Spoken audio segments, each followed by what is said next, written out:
Mi laboras ĉe benzinejo en rura Pensilvanio. Estas enuiga laboro, sed estis tre facile kaj ĝi pagis bone. Antaŭ kelkaj semajnoj, ĉi tiu nova ulo komencis. Mi nomos lin Jeremio. Jeremio estas stranga. Li aĝas 25 aŭ 26, kaj li apenaŭ parolas. Sed li havas la plej timigan ridon, kiun mi iam aŭdis. Mia ĉefo kaj mi rimarkis tion, sed ĝi neniam estis problemo, do ne multe ni povas fari pri tio. Neniu kliento iam plendis pri li, kaj li ĉiam faris sian laboron bone. Ĝis ankaŭ kelkaj semajnoj, kiam aferoj ekmalaperis. Dum gita ŝtelo povas esti problemo ĉe ajna komerco, kaj estas nur unu homo laboranta samtempe ĉe ĉi tiu benzinejo. Ĝi estas malgranda loko. Ĉirkaŭ 2 semajnojn antaŭe, mia ĉefo ekrimarkis ke ni mankas ie motoroleo. Komence estis kelkaj ujoj samtempe, poste tutaj bretoj kaj skatoloj de la postĉambro. Baldaŭ tutaj sendaĵoj malaperis, kaj tio ĉiam okazis post deĵoroj de Jeremio. Mia ĉefo kontrolis la sekurecajn kameraojn de ĉiu nokto kiam li laboris, sed li povis neniam vidi lin en la ago. Jeremio estus en la vido, poste motoroleo estus netrovebla la sekvan tagon. Mia ĉefo kutime kunportas la videobendojn hejmen por provi kapti Jeremion ŝtelantan, sed lia filino havis molpilkadan ludon hieraŭ nokte. Do, li demandis ĉu mi povus spekti la bendon por li. Li proponis pagi al mi krom laboro, kaŝeme. Do, kompreneble mi akceptis. Estas 3 kameraoj, do li donis al mi 3 malsamajn bendojn por kontroli. Mi vidis ke tio estus longa nokto, sed mi provas ŝpari por ferio, do mi vere bezonis la monon. Mi kunportis la bendojn hejmen, metis ilin en malnovan vidbendaparaton kaj sidiĝis. Antaŭ 2 tagoj, la lastan fojon kiam li laboris, Jeremio komencis la 16. Ĉio ŝajnis normala komence. Li kalkulis sian tirkeston, ŝanĝis kun la knabino kiu laboris antaŭ li, kaj atendis klienton. La unua homo kiu venis estis sinjorino Templeto, kutima. La videa horindiko estis la 16 kaj 3. Ŝi prenis siajn cigaredojn kaj gazeton, kaj pagis per 20. Nenio nekutima ĉi tie. La sekva kliento estis iu loka ulo nomata Rono. Li veturas motorciklon, kutime venas post kelkaj tagoj. Li plenigis sian benzinujon, prenis sakon da bovaĵo, pagis per sia kreditkarto kaj poste foriris. La sekva estis iu ulo kun vakera ĉapelo. Mi neniam vidis lin antaŭe, sed ni havas multajn fremdulojn preterpasantajn, kiel ajna benzinejo. Li prenis $40 da gasojlo, pagita per $100 bileto, kaj iris sian vojon. Mi kleniĝis malantaŭen kaj suspiris. La sola afero pli enuiga ol fari ĉi tiun laboron estas spekti iun alian fari. Sed la oferto de mia ĉefo estis sufiĉa por spektigi min. Do, mi daŭrigis la videaĵon. Ĉio ŝajnis tre normala. Mi havis senton ke, se Jeremio ŝteladis motoroleon, li sciis ke ni suspektas pri li nun. Mi ne atendis ke li estus stulta por lasi nin kapti lin per la kamerao. Aferoj restis enuaj kaj ĉiutagaj ĝis ĉirkaŭ la 17.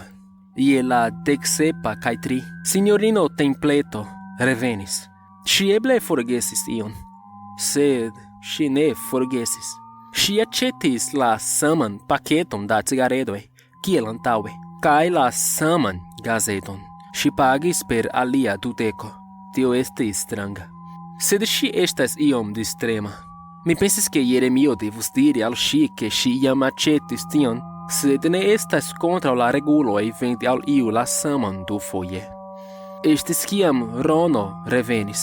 Li denove plenigis sian benzinujon de sia motorciklo, kaj aĉetis la saman sakon da bovaĵo. Li pagis per sia kreditkarto denove. Ne gravas. Mi supposis che tio estis nur stranga coincido. Signorino Templeto estas forgesema, kai Rono verŝajne posedas du el la sama motorciklo.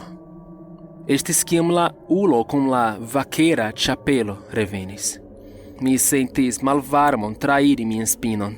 Ni aĉetu gasoilon, ne gasoilon, mi flustris en mia malplena salono. Sed li aĉetis.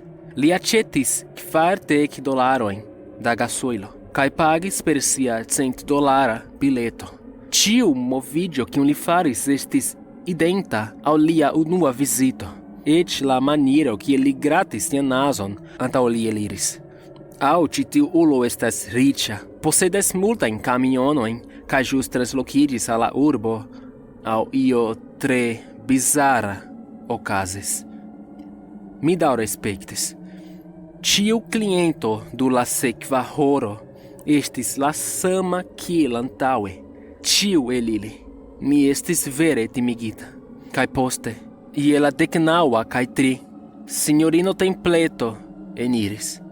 Ŝi aĉetis siajn cigaredojn kaj gazeton denove, kaj pagis per $20. Mi pensis ke mi freneziĝus. Mi nur spektis alian duan horon antaŭ mi rapide pluigis. Estis ĉio la samo. Ĉiu kliento eniris je la samaj horoj. Ĝuste horon, dise. Nun mi scias kion vi pensas. Tiu ruza Jeremiaĉo fuŝis la bendojn. Li kreis ripetadon de lia unua horo de laboro. Tio ne estis la kazo. Estis fenestroj ĉirkaŭ la kasregistra areo, kiun la kamerao kovras, kaj mi vidis la sunlumon forvelki dum la tempo daŭris. La laborado de Jeremio ne estis ripetado. Li balais, ŝvabris, reprovisis kaj faris ĉiujn siajn devojn, ĝuste kiel oni atendus. Sed la samaj klientoj daŭre eniris. Mi panikiĝis de tiu punkto. Io estis serioze tre malĝusta kun kio mi vidis, kaj mi ne havis klarigon por tio. Mi preterpasis al kiam li ŝlosis kaj marŝis al sia aŭto. Li ŝtelis nenion, sed mi daŭre spektis nur por certiĝi.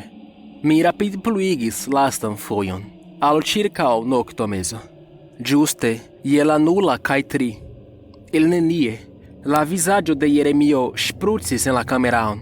Mi ne volas diri movis sian kapon en la vidon. Mi volas diri ke sekundon la vendejo estis malplena. La sekvan sekundon lia vizaĝo estis ĉio kion mi povis vidi. Li ne rigardis la kameraon. Li rigardis min. Mi certas pri tio. Mi kriis kaj palpis la teleregilon. Kiam mi kaptis ĝin, li foriris. En unu filmero li estis tie. En la sekva li ne estis. Miaj manoj tremis freneze, sed mi enigis alian bendon. La alia ena kamerao montras la malantaŭan areon ĉe la kasregistrilo. Kaj mi povus vidi kiel li sukcesis meti sian vizaĝon al la kamerao tiel. Mi preterpasis al la 0:03, sed estis nenio. Mi devus vidi lin stari sur seĝo aŭ io per ĉi tiu bendo, sed li ne estis tie. Mi tute ne vidis lin eniri la vendejon post kiam li foriris. Estas kvazaŭ li ne estis tie. Li ne scias la alirokodon, kaj neniu alarmilo estis ekigita tiun nokton post kiam li ŝlosis. Kiam mi vidis, tamen, estis ke je la 0:03, la motoroleo malaperis de la breto. Ĉio el ĝi, same kiel la vizaĝo de Jeremio, sekundon ĝi estis tie, kaj la sekvan ĝi ne estis. Mi elmetis tiun bendon kaj enlitiĝis, sed mi ne dormis eĉ momenton. Mia korpo estis lacega nun, sed mia menso kuras. Tiu bendo estis sendube la plej timiga, stranga afero kiun mi iam vidis en mia vivo. Mi laboras post kelkaj horoj. Mia ĉefo demandis ĉu mi povas revenigi la bendojn kaj sciigi lin kion mi trovis, sed verdire, kion diable mi diros? Jeremio laboras la nokton deĵeron hodiaŭ, ĝuste post mi. Kaj la plano estis ke mia ĉefo kaj mi alvenu antaŭ mi foriru kaj alfrontu lin, okaze de li ŝtelis. Mi tute ne scias kion mi faros. Mi pensas che mi devos montri al mia cefo la videobendoin, sed mi ne volas spekti ilin kun li. Mi neniam volas vidi ion kiel tio denove. Mi ne povas forpreni la bildon de Jeremio, nur ridetanta ĉe la kamerao de mia menso. Tio estis la plej timiga aspekto kiu mi iam vidis en alia homa vizaĝo. Ĉiuokaze, mi provos preni lastajn dormajn minutojn, antaŭ ol mi devos iri kaj trakti tion. Mi sciigos al vi kio okazis. Ĝisdatigo. 14 kaj 49. Mia ĉefo ĵus finis spekti la lastan bendon. Mi diris al li kion atendi, sed vi vere ne povas prepari ion por tiaĵo. Li estas timegigita, kaj mi ankoraŭ estas, kaj Jeremio devas veni je la 16. Ni havas iom pli ol horo por plani kion fari, sed neniu el ni scias kion diri al li. Ĉu li estas nur aĉulo kiu ŝatas ŝteli motoroleon kaj timigi homojn, aŭ li estas io alia? Mi ne scias ĉu estas freneze, sed ĉu iu pensus ke li havas ian rilaton kun la tempa ripetado.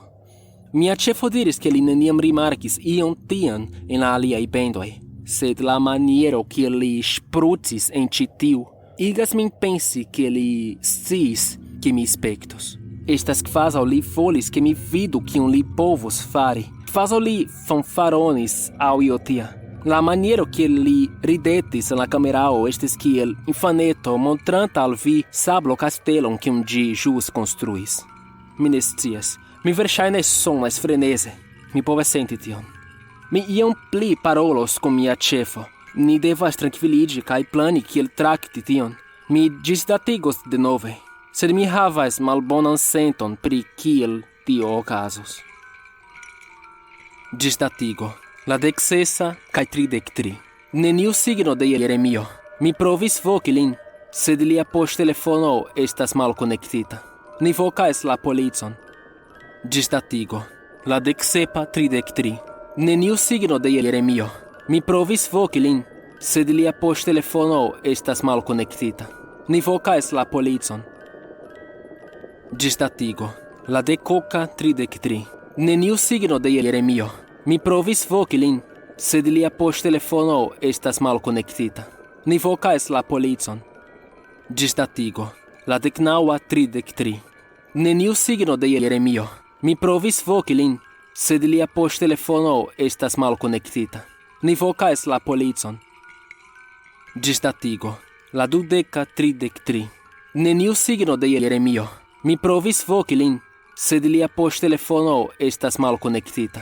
Ni vokas la policon. Ĝisdatigo. La 22:50. Fek! Nur fek al tio! Mi ĵus revenis hejmen kaj vidis miajn antaŭajn ĝisdatigojn. Aferoj malpli sencas ol iam ajn. Jen kion mi kapablas diri al vi. Mi iris al laboro. Jeremio neniam aperis, mia ĉefo kaj mi decidis voki la policon, kiel vi scias. Sed, kiam mi prenis mian poŝtelefonon por voki, la suno estingiĝis. Mi ne ŝercas. Tio estas kion mi pensas ke okazis. Ŝajne mi svenis dum ĝuste 5 horoj, ĉar kiam mi rigardis la horloĝon, estis la 22:33.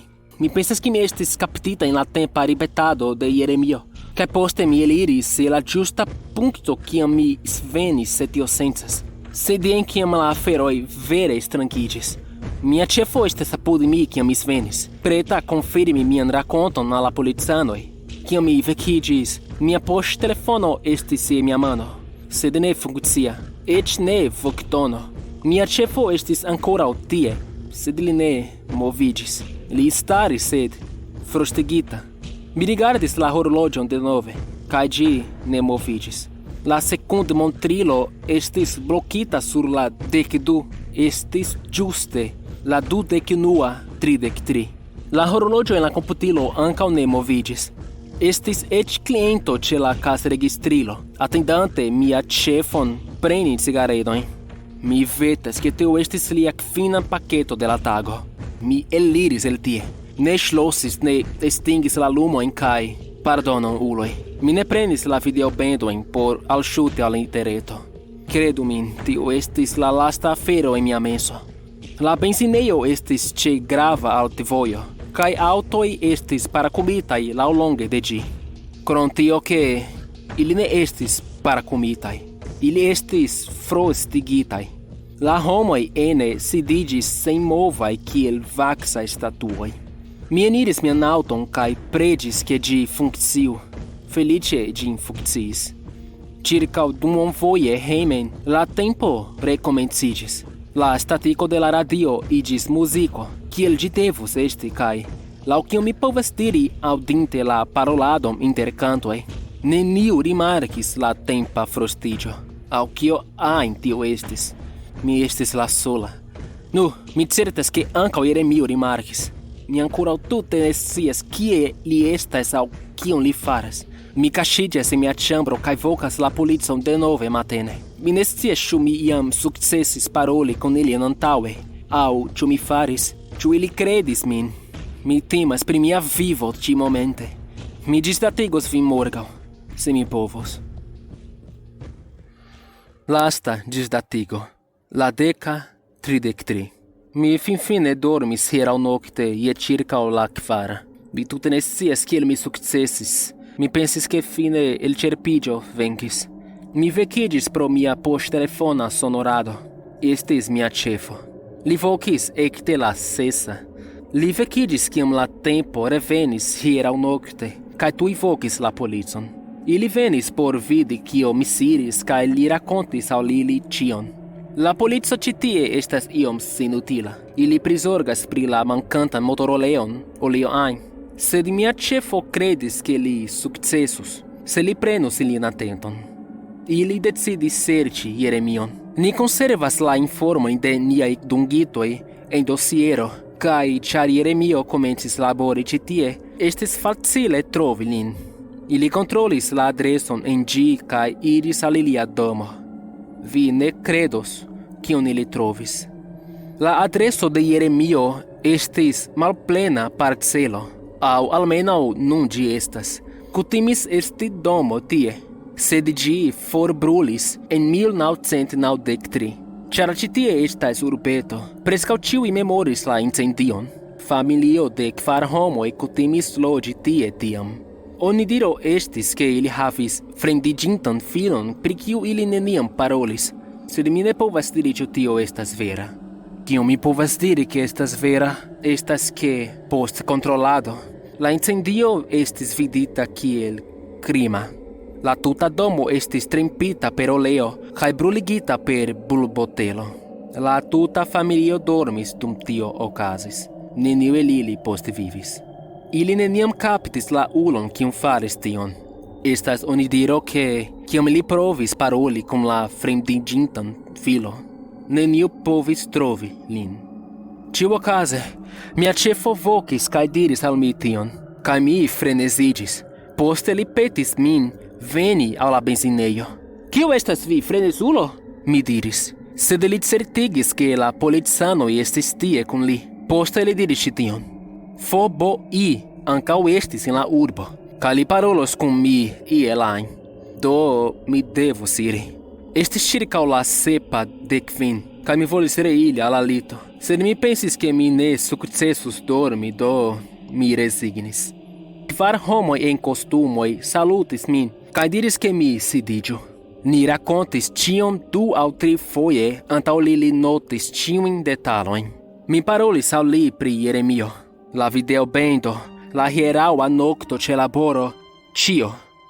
Finfine, post kiam mi finis, unu el la agentoj diris: "Ho ve, ni prenis alian emane." Poste ili igis min subskribi amason da paperoj, dirante ke mi ne diru al iu ajn kio okazis. Do mi ne povas diri multe pli. Mi eble malobeas leĝon nur alŝutante ĉi tion. Nun, mi estas hejme. Mi ne certas kion fari. La paroloj de la agentoj, kiam mi rakontis, hantos min dum la resto de mia vivo. Ĉiuokaze, mi devas iri. Mi havas kelkajn taskojn por hodiaŭ, kaj poste mi devas iri al laboro por preni kelkajn videobendojn. Mia ĉefo kaj mi pensas ke ĉi tiu nova ulo, Jeremio, Li estas vere timiga. Stelas motoroleon, kai mi devas spekti la sekurecon videaĵon por vidi ĉu mi povas kapti lin. Mi havas pli bonajn aferojn por fari, sed mia ĉefo pagas min por tio, kaŝeme, kaj mi provas ŝpari monon por ferio, do mi vere bezonas la monon. Tio devas esti facila. La oleo ĉiam malaperas post lia deĵoro. Mi pensas ke mi nur spektos la bendojn, kaptos lin en la ago kaj jen ĉio.